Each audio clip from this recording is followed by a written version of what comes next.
और भगवान शंकर अपने धाम में चले गए। यहाँ सूत जी से ऋषि ने पूछा कि विष्णु भगवान भी वहां पे गए, वो भी जानते थे कि शिव का अपमान होगा, लेकिन फिर भी गए क्यों? और उसमें फिर विष्णु की पराजय कैसे? विष्णु के पीछे हटे। प्रभु प्रेमियों, यहाँ एक बहुत ही अच्छा प्रसंग आता है। भृगुवंश में चैव ऋषि के आगे संतान हुई, नाम है ऋषि दधीचि। दधीचि ऋषि बड़े तपस्वी हुए। उसी वक्त भगवान विष्णु की तपस्या करने वाले एक राजा हुए, जिनका नाम है शुभ। शुभ की सहायता करने का प्रण लिया है यहाँ पर विष्णु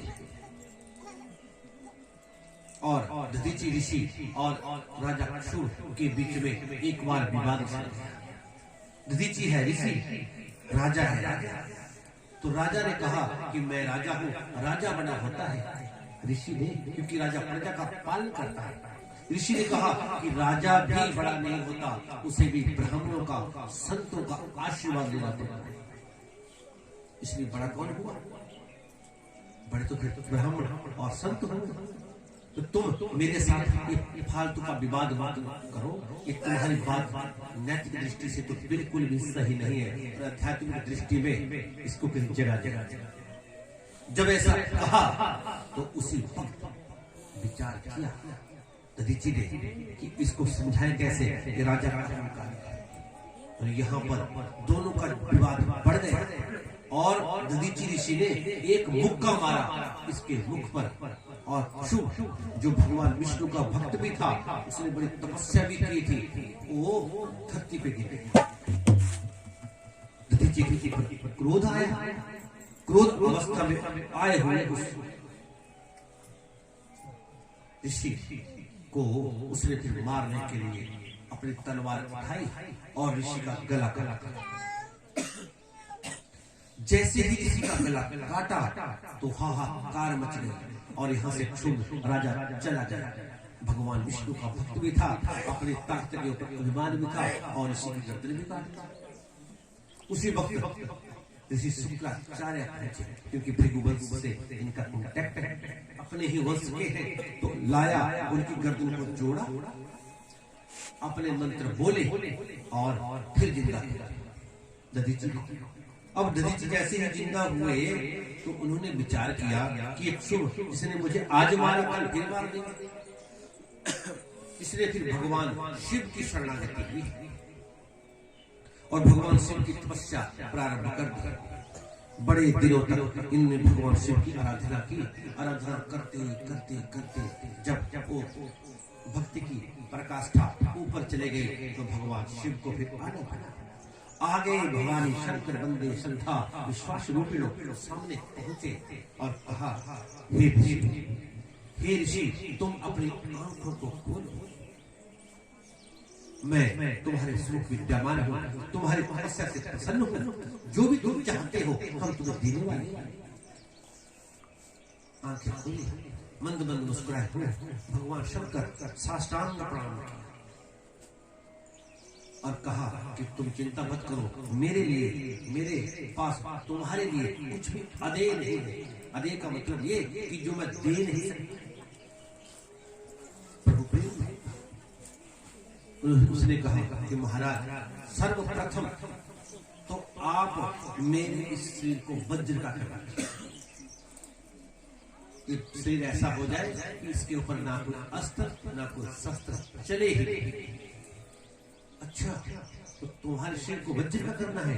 हाँ, भगवान शंकर जानते हैं कि इसे शुभ ने मारा था, अब तपस्या के द्वारा बलि होने जा रहा है। और दूसरा, यहाँ सर्वत्र कोई भी मेरा वध न कर सके। ऐसा जब मन में विचार किया तो भगवान शिव ने कहा, तथा अस्तु, जो तुम चाहते हो वैसा ही होगा। और इधर शुभ को पता चला, उसने हमला किया, लेकिन यहाँ से हार करके जाना पड़ा, क्योंकि भगवान शिव की तपस्या के कारण आज ऋषि दधीचि बलि। अब जब इसके अहंकार की जो अपने अंदर माया पड़ी थी वो कम नहीं हुई, बढ़ रही है, और उसने क्या किया, भगवान विष्णु की तपस्या फिर प्रारंभ कर दी कि मैं इसको अवश्य मारूंगा। तो भगवान विष्णु प्रसन्न हुए और शुभ के सामने खड़े हुए कहा, राजन तुम मुझसे क्या चाहते हो? कहा, भगवान मैं उस ऋषि को पराजित करना चाहता हूँ। अब बताओ, जहाँ शिव ने वरदान दिया है कि तुम्हें कोई पराजित नहीं कर सकता, तो फिर भगवान विष्णु क्या करेंगे? कहा, तुमने बड़ी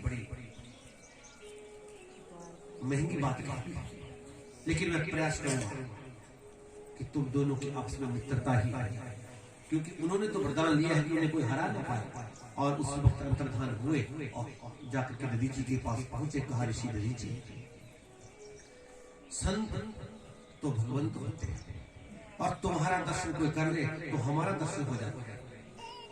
मैं तुमसे कुछ मांगने आया। कहा, भगवान तुम तो त्रिलोकी नाथ हो, भगवान विष्णु, तुम अगर मेरे पास मांगने आए हो तो मेरे लिए इससे अधिक सौभाग्य की और क्या बात हो सकती है? कहा, मेरा एक भक्त है। दधीचि रुक गए। मैंने कहा, सुनो, हम समझ गए अपने, क्योंकि दधीचि ऋषि भी त्रिकालदर्शी है। उन्होंने कहा, तुमने उसे वचन दिया है और वो तुम्हारा भक्त है, मैं शिव का भक्त हूँ। अब भगवान भी धर्म संकट में पड़े हुए हैं। यहाँ इन्होंने फिर तर्क बुद्धि से उन्हें निवेदन किया और कहा कि तुम चिंता मत करो, हम उसके साथ वार्तालाप करेंगे और दोनों की संधि करवाएंगे। ना कोई झगड़ेगा, ना कोई लड़ेगा, ना कोई बड़ा और ना कोई छोटा। दोनों की संधि करवाने पड़ी और उसके बाद शुभ की और दधीचि ऋषि की आपस में मित्रता हुई। प्रभु प्रेमियों, दधीचि ऋषि बड़े तपस्वी हैं। जब इंद्र हमारे बीच में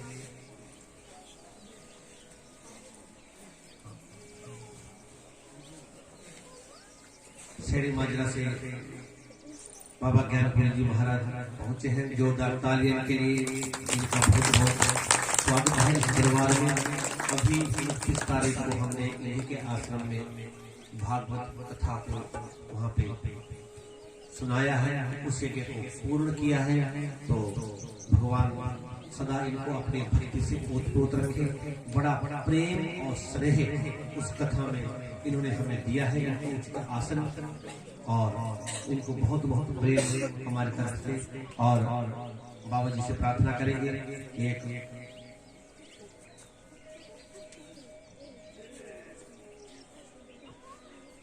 प्रभु प्रेमियों, जो ईश्वर का हो जाता है ईश्वर उनके हो जाते हैं। हमारे बीच में विराजे ज्ञानपुरी जी महाराज, जिन्होंने लगभग वहाँ 60-70 सालों से इनकी कथा हो रही है। बहुत पुराना दरबार है भगवान राधा कृष्ण जी का।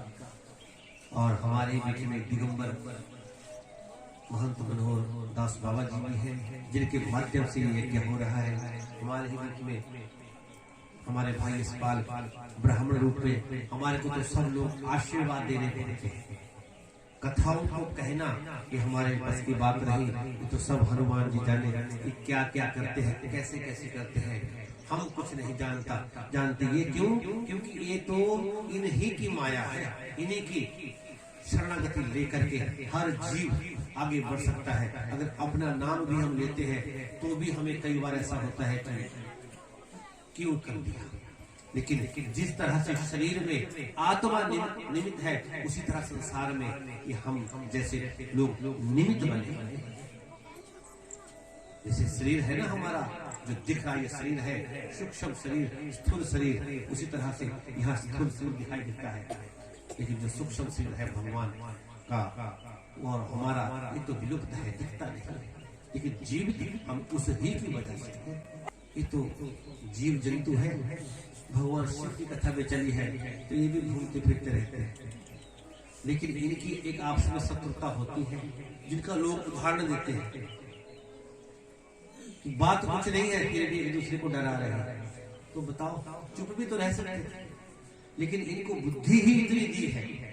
और हम जैसे जीवों को, जिनको भगवान ने सब कुछ दिया है,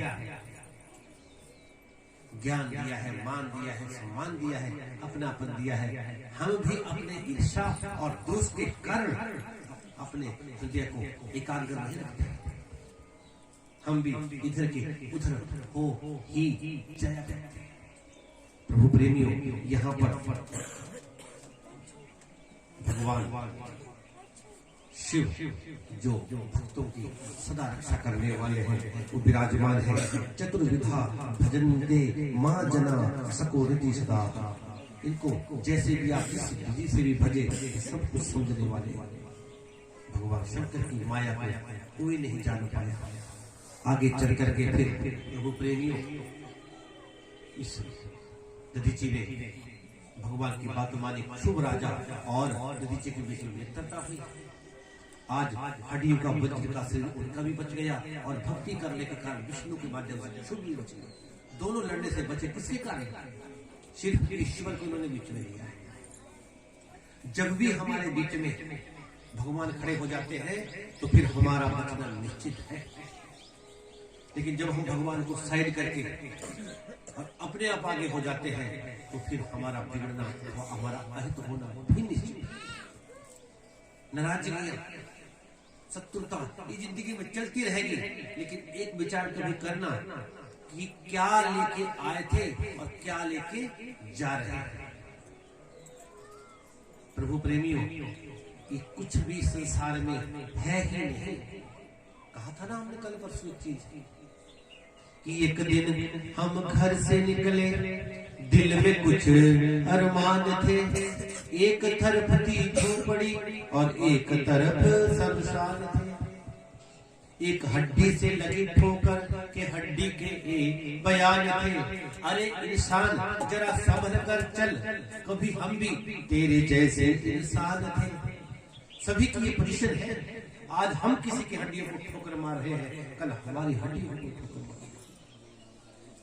साथ जाने वाली चीज तो ये है, लेकिन जब ये साथ चलेगी तब हम आप में से पता नहीं, हो सकता है कोई गुरु रूप में आपको झांकी दिखाई दे जाए, जिन्होंने साधनाओं के लिए अपना जीवन समर्पित किया, जिन्होंने साधनाओं के लिए अपने परिवार को छोड़ा है, जिन्होंने साधनाओं के लिए साधन को जरूरी नहीं समझा, साधना को जरूरी समझा।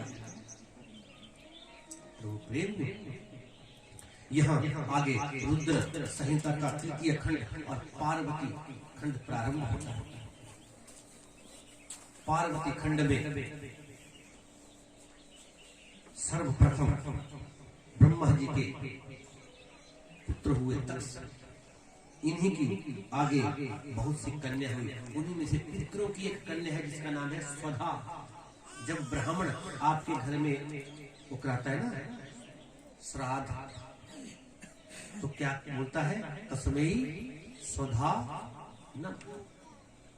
और जब कराता है हवन तो बोलता है स्वाहा। तो इन्होंने एक पुत्री दी है अग्नि को, जिसका नाम है स्वाहा, और दूसरी पुत्री जो है उसका नाम है स्वधा।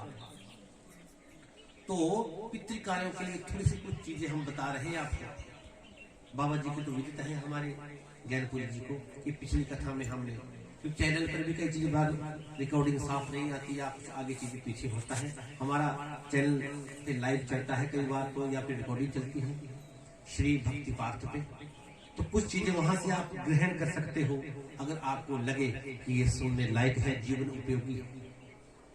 जैसे एकादशी का हम व्रत लेते हैं, एकादशी सर्वोपरि है, उसी तरह से पितृ हमारे कौन है? भगवान कृष्ण को पितृ ही कहा गया है। कुछ भी चीज पितरों को दी जाती है वो भगवान को ही जाती है। हमारे जो चले गए उनके मुख में कैसे जाए? उनकी आत्मा को दिव्य शरीर मिलता है। तो जब भी किसी ब्राह्मण को हम खाना खिलाते हैं तो वो पितर वहां लिपट जाते हैं उस ब्राह्मण को, और ब्राह्मण के मुख के द्वारा उनका भोग करते हैं। लेकिन हाँ, आज का समाज बहुत पढ़ा लिखा हो गया है। वो कहते हैं ब्राह्मण ने खाया, किसने देखा? अरे पहले तेरा नामो निशान नहीं था, तू कहाँ था पहले? तब तुझे किसी ने देखा, अब तू कहां से पट यहाँ पे आके टपक पड़ा है। प्रभु प्रेमियों कहते हो तो भगवान देते हैं सब कुछ। तो आपकी माँ के पेट में कौन गया था वहां सामग्री लेके कि ले भाई ऊपर से खाना डाला माँ के मुख के माध्यम से, तू नीचे बैठा खा ले। वहां भी तो किसी ने आयोजन तुम्हारा बनाया है। और तर्क बुद्धि से कोई कार्य करे तो थोड़ा बहुत अच्छा भी है, लेकिन तर्क करते करते करते हमारे अंदर अहंकार की प्रवृत्ति आ जाती है। इसलिए कहा गया है कि एकादशी के दिन श्राद्ध ना करें, भले ही एकादशी में किसी की मृत्यु हो गई। एकादशी की मृत्यु और जन्म दोनों श्रेष्ठ बताए गए हैं, लेकिन श्राद्ध के लिए मना की गई शास्त्र। श्राद्ध अगर किसी का एकादशी को आता भी है तो उसका श्राद्ध फिर द्वादशी को कर दो। एकादशी के दिन ब्राह्मण को भोजन कराना भी पाप माना जाता है। नामदेव एकादशी का व्रत करते हैं, परमानेंट ईश्वर की पूजा करते हैं। और उस दिन क्या हुआ कि उन्होंने अपने नियम को पक्का बना रखा था कि एकादशी का व्रत करूंगा। शिष्यगण भी बहुत ज्यादा थे। और उसी दिन भगवान विष्णु जो एकादशी के अधिपति देवता हैं वो प्रकट हुए और भूखे ब्राह्मण का रूप बनाया और कांपता हुआ शरीर लेकर के नामदेव के घर के आगे अलख जगाई। कहा कोई घर में है जो मुझे आज भोजन करवाते।